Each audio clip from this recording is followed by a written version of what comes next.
Emma calls it a break. I call it another unplanned pit stop in the middle of nowhere. Vandalf the White, our ever-reliable home on wheels, was parked in a rest area somewhere deep in the German countryside. Emma had already wandered off to explore, code for taking 1,000,000 pictures of grass or trees while narrating to herself like she's hosting a nature documentary. That left me and Maurice alone in the camper van. It was unusually quiet, the kind of silence that makes you aware of how loud your thoughts are. Maurice had been acting strange all day, quieter than usual, with none of his usual commentary about landscapes, conspiracies, or Emma's questionable decisions.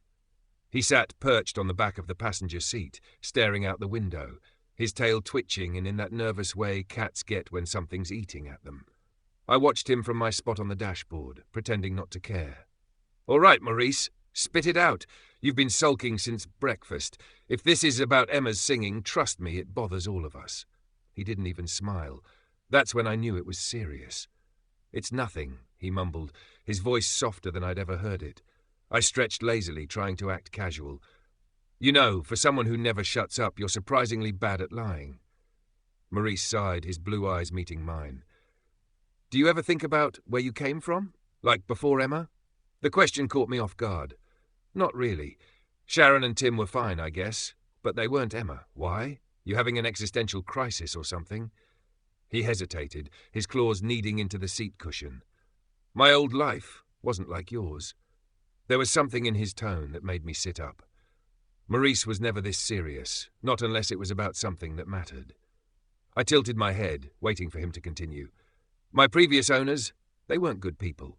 God," he said finally, his voice barely above a whisper. "They were scammers, cryptocurrency scammers to be exact." I blinked. Of all the things I'd expected him to say, that wasn't it. "Scammers? Like fake NFTs and rug pulls?" He nodded, his gaze dropping to the floor. "They ran these schemes online, tricking people into investing in fake tokens and promising riches. They made so much money, but it was all built on lies. And me?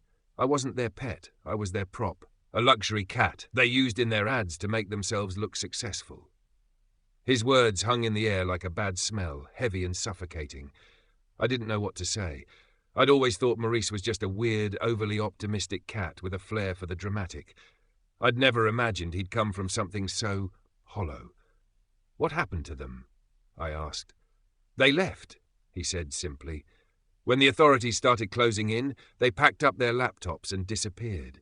Left me behind like I was part of the furniture." For a moment, the only sound was the faint creak of Vandalf in the breeze. I wasn't great with emotions, especially other people's, but something about Maurice's story hit me in a way I wasn't prepared for. Maybe it was the way he said it, like he'd made peace with being disposable, like it didn't hurt anymore, even though I knew it did. I hopped down from the dashboard and padded over, sitting beside him on the seat. For what it's worth, Emma's not like that. She's a walking disaster sometimes, but she's the real deal. You're safe now. Maurice smiled faintly. "Thanks, Fluffy. I guess I've never had someone actually stick around before. It's nice."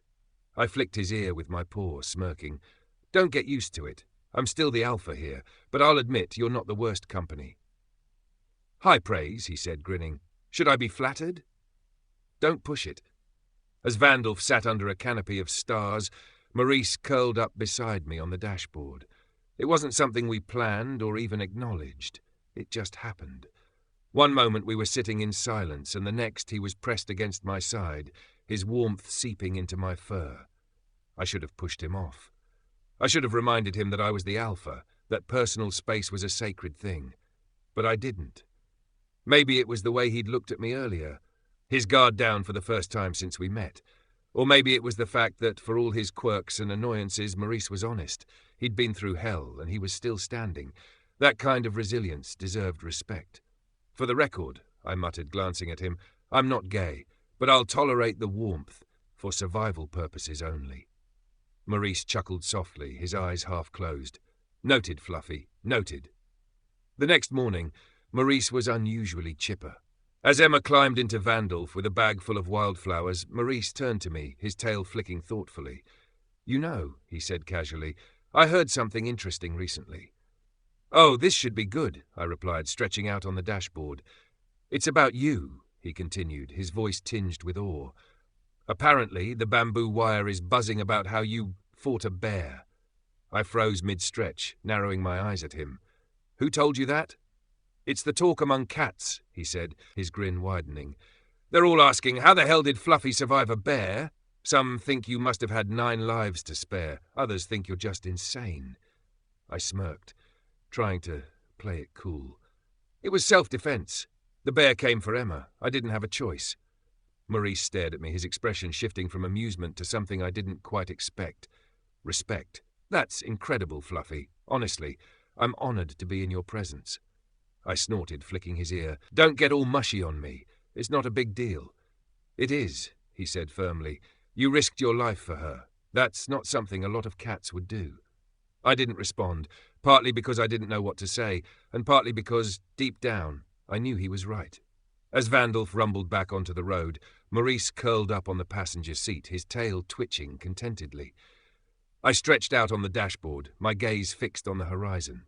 You're all right, Maurice, I said finally, my voice softer than usual.